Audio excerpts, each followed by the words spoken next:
हमारी किसी की उपेक्षा की गई है तो हमने इस बात का भी विशेष ध्यान रखा। हमने यहाँ से अति पिछड़े वर्ग को टिकट दिया, प्रजापति समाज से अति पिछड़े वर्ग को मुजफ्फरनगर से, और जो बिजनौर लोकसभा की सीट है उसकी कुछ सीटें आपके मुजफ्फरनगर जिले में आती हैं। तो हमने यहाँ पर जो हमने भाईचारा पैदा किया था मुस्लिम समाज में और जाट समाज में, उसको कायम करने के लिए, उसको बरकरार रखने के लिए, तो हमने यहाँ से बिजनौर लोकसभा की सीट से हमने चौधरी विजेंद्र सिंह को चुनाव के मैदान में उतारा है, जो जाट समाज से ताल्लुक रखते हैं। लेकिन हमने मुजफ्फरनगर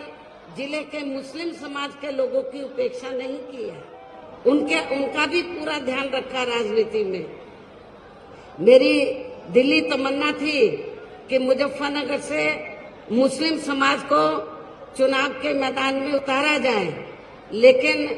यहाँ पर इतनी दहशत पैदा कर दी गई थी सपा सरकार के समय से मुस्लिम और जाट समाज में, तो मुस्लिम समाज के लोग कोई जल्दी से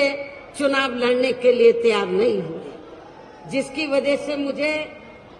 यहाँ पर अति पिछड़े वर्ग को हमें चुनाव के मैदान में उतारना पड़ा। मैं इनको मेरठ से भी खड़ा कर सकती थी, मैं श्री धारा सिंह प्रजापति को मेरठ से भी खड़ा कर सकती थी। यहाँ से हमारी पार्टी चाहती थी कि मुस्लिम को मौका मिले, लेकिन यही मुस्लिम बहुत डरे हुए थे कि दूसरी पार्टी से जाट बिरादरी के लोग आ रहे हैं तो कई चुनाव में दंगा ना हो जाए, बहुत डरे हुए थे। तो उसको ध्यान में रखकर तो मैंने श्री धारा सिंह प्रजापति को मुजफ्फरनगर से खड़ा किया, लेकिन फिर भी मुजफ्फरनगर जिले से हमने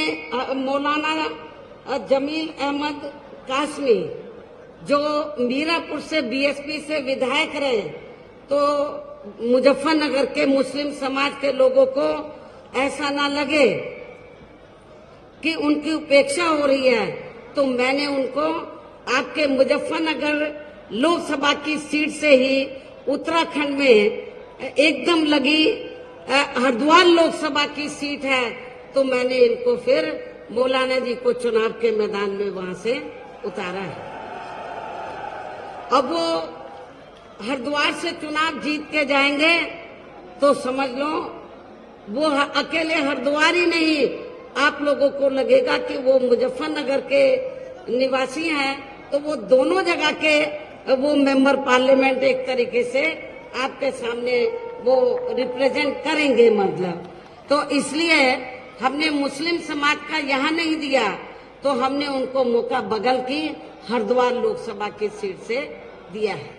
ये भी मैं, और सहारनपुर तो बिल्कुल लगी हुई है, वहां से मौका दिया है। हमने क्षत्रिय समाज को कैराना से टिकट दिया है। तो हमने सर्व समाज का रिजर्व सीट तो शेड्यूल कास्ट के लोग ही चुनाव लड़ते हैं, लेकिन हमने अति पिछड़े वर्ग को भी पूरा मौका दिया है। तो इसलिए हमने टिकट बंटवारे के मामले में तो इस बात का विशेष ध्यान रखा है कि सर्व समाज के लोगों को ये लगे कि हमारी अपनी पार्टी है। हालांकि आज यहाँ आपकी इकट्ठा हुई अपार भीड़, वह भीड़ के जबरदस्त जोश को भी देखकर अब मुझे भी ये काफी हद तक भरोसा हो गया है कि पिछली बार की तरह इस बार भी आप लोग अपने प्रदेश से यहाँ लोकसभा के आम चुनाव में अपनी पार्टी का बेहतर रिजल्ट लाएंगे, अपने क्षेत्र से भी आप लोग बेहतर रिजल्ट लाएंगे। पिछली बार आप लोगों ने बिजनौर लोकसभा की जो सीटें इधर आती हैं मुजफ्फरनगर में, बीएसपी के उम्मीदवार को यहाँ से जिताकर भेजा। इस बार भी आप लोग रिकॉर्ड तोड़ वोटों के अंतर से चौधरी विजेंद्र सिंह को आप लोग जिताकर भेजेंगे।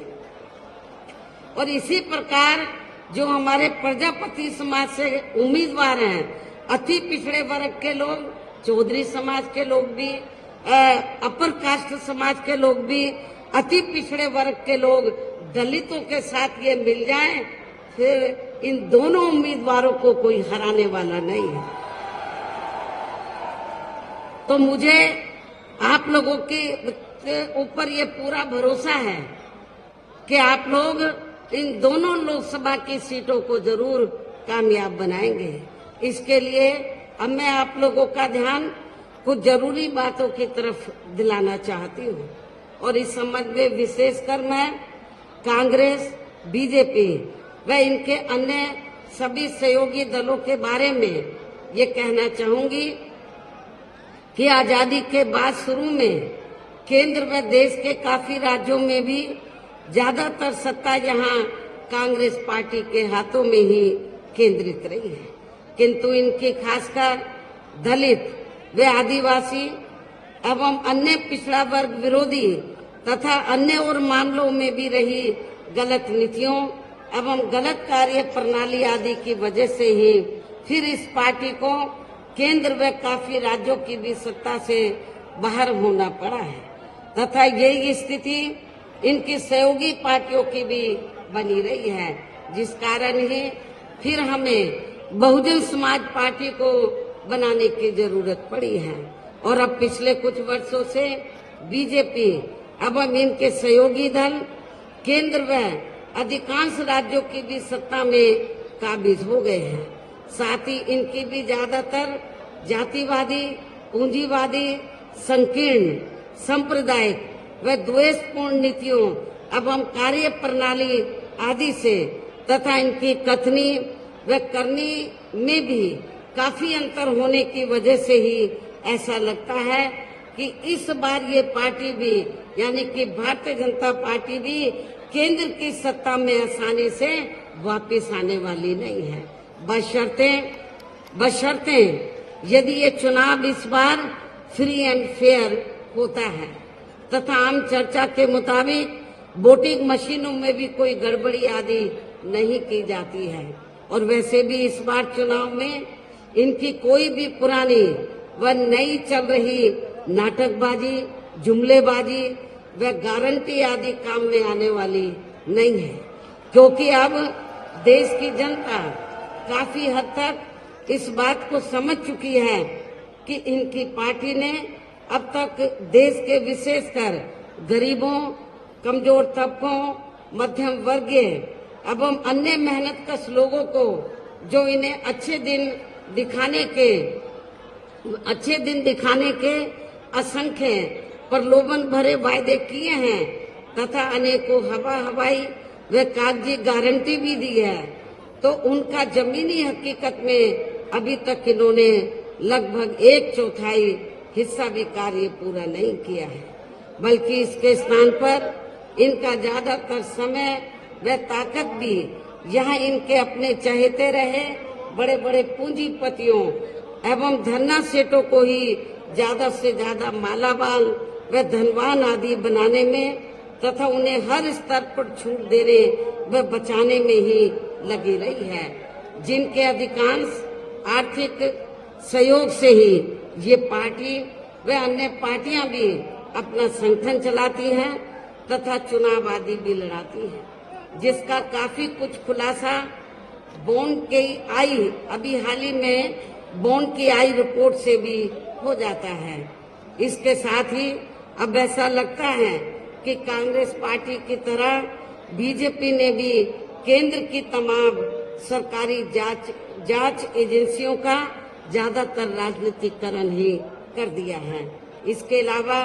देश के किसान वर्ग भी वर्तमान बीजेपी की सरकार में शुरू से ही अपनी विभिन्न समस्याओं को लेकर काफी ज्यादा दुखी व परेशान रहे हैं और अभी भी हैं, जबकि यूपी में 4 बार हमारी पार्टी की रही सरकार ने इनके हितों का भी हर स्तर पर विशेष ध्यान रखा है। हमारे पश्चिमी यूपी के किसान भाइयों को ये मालूम है कि जब मेरे नेतृत्व में सरकार बनी तो हमने आपकी हर फसल का उचित दाम दिया और खास तौर से जो गन्ना किसान हैं तो गन्ना किसानों को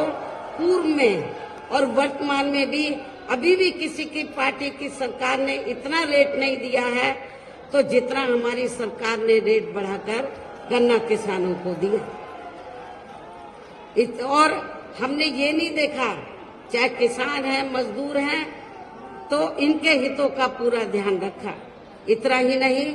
बल्कि केंद्र में पूर्व की रही कांग्रेसी सरकार की तरह ही